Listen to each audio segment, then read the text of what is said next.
Rightio, so here it is. I finally brought something after 1.5 years of doing test rides and research on the web. You know, I just got sick of it all, and I just went out and brought this. I didn't demo it. I just read some reviews on YouTube. And that was pretty much it. I think the main reason why I brought it was the price. 2 years ago, Suzuki was selling these bikes for $17,500. Now they're selling them for $15,990 with 12 months registration. So it's a deal it's the best out there. Yeah, it really is. Now, also I got full comprehensive insurance on this as well, which basically covers me for motorcycle theft and all that sort of stuff. And it's a really good price. I paid $271 for 1 year. That was through Yamaha motorcycle insurance. Yeah, so she's been in a good value bike. Now, I've only owned it for a couple of days, so I don't know everything about it. So this review will be cover some of the basic stuff, and then I'll do another review which I'll call part 2 when it's fully run in. Now, some information that I got off Suzuki's website is this bike, the main components of this bike are from their sports bike, the GSX 1000. Now, as far as I know, the components are the Brembo brakes, the engine and gearbox, and the swing arm there. And also, I think also the fuel injectors, I think, are also from the GSX. But everything else is built specifically for this model. Now, this blacked out version, it didn't come to my country last year.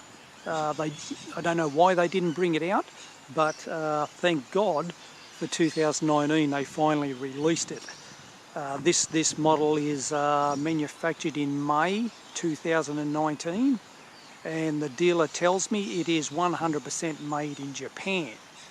But I know some of the components are not Japanese. Obviously the Brembos are not Japanese, and the handlebar here is made in England, so it's not all Japanese, but it's not a Thai-made bike. It's made in Japan.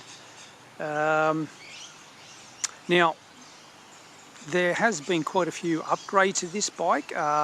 This particular version is the latest and the greatest. Now, the updates that they've done over the years for this bike, let's see, they've changed the brake lines. Yeah, the brake lines have been upgraded.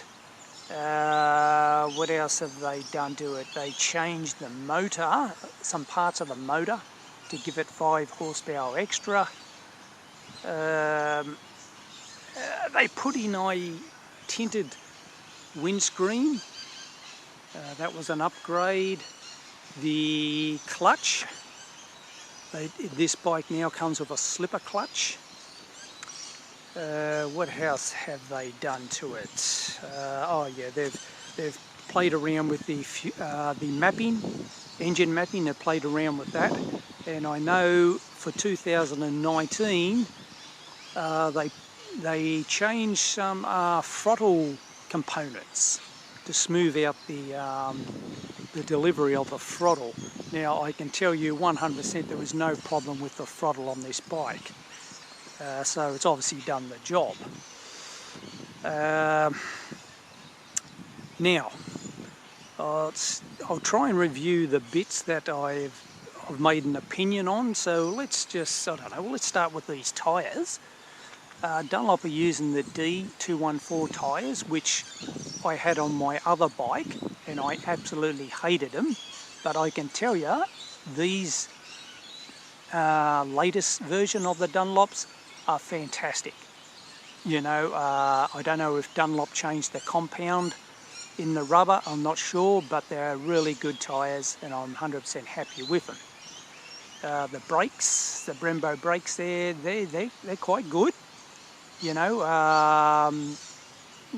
they don't feel so powerful when you just grab them, but once you apply the pressure, they do the job.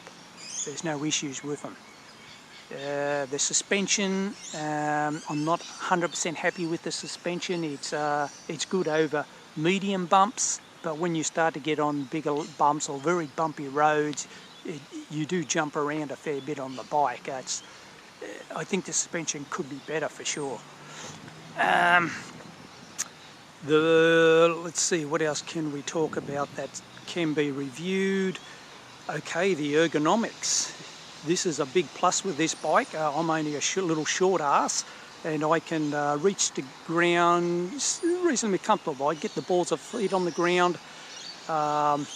The reach to the handlebars is comfortable, and that seat is the best seat I've ever sat on. It is very luxurious, really nice soft padding, really comfy. It's a really comfortable bike to sit on. Now we'll move to the this fairing, because this is a very small bike, and this fairing is really tiny fairing, and it doesn't do a very good job at reducing the wind. So it's pretty much like a naked bike riding around town. It does very little, but when you get it on the highway, you do see the benefit of it. So sitting at 120 kilometers an hour, the sort of wind you're going to you'll get a little bit around the legs, but it's not an issue. You get a shitload of wind on your arms and your shoulders. You get no wind on your torso or chest, and you get a little bit of wind on your helmet, but no pressure, right? And I've got to stipulate that you get no pressure on your head, so your neck stays nice and relaxed, and you can sit at 120 kilometers an hour for as long as you want. You'll have no problems. But if you are a taller rider, then Zuki does have a taller windscreen. Now, let's have a look at these mirrors. These mirrors are really good. They're adjustable, easily adjustable, and the vision out of them at highway speeds is very good. They're excellent mirrors. What else we got? We got the brake levers here are adjustable, which is nice, but on the clutch side it's not adjustable, which is quite annoying. Now this is a slipper clutch, so it is easy to pull, but it does spring out pretty quick. So I'm not 100% happy with the clutch. It does have what they call a low RPM assist. So when the clutch is fully pressed in, it's not an issue, but if you just release the clutch lever just a little bit, you can hear the engine revs increase, which sort of annoys me a little bit. Now I've stalled this bike already about 3 or 4 times. So I'm sort of having trouble feeding the power in nice and gently. But you know, it's a slipper clutch, so it's if you've got arthritis in the hands or something like that, you should be reasonably happy with the clutch. It's just not exactly to my liking. Just trying to think what else I can talk about. There's no issues with the headlights. Oh yeah, we'll look at the dash. Just flicker on here. Okay, you can see there the buttons are quite large for the speed, and also the gear selection there is very large, but the rest of the smaller information on there, it can be sometimes hard to read, because this screen here can be quite reflective. But generally it's good. I'm just being picky. It can be a bit hard to see at certain times of the day. This bike also comes with an engine immobiliser, so it's good for security. What else we got? Okay, the pillion seat under here, you get a toolkit, but also you can fit your mobile phone, your wallet, and even a pair of sunglasses can all fit under this seat, so it's quite handy. The appearance of the bike is pretty good. I quite like this blacked out version. It looks very nice. You know, you got everything's black levers, black foot pegs. It's an attractive looking bike. I'd definitely get rid of this at some time in the near future. I'll get rid of it, get a tail tidy for it.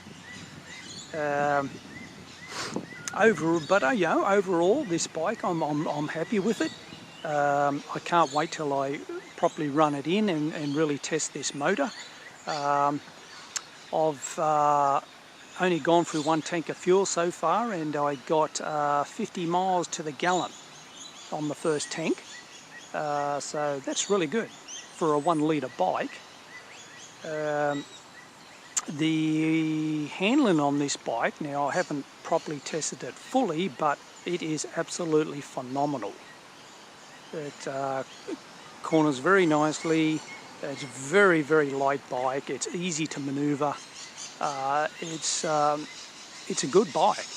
Now, but there are some, like I said, there are some issues. You've got the lack of wind protection on the fairing, and when you're sort of just riding along, when there's no load on the motor, sometimes you can hear some noise in the transmission, you know, sort of like it's shuffling around, like there's a bit of slack in the driveline or something. I don't know what it is.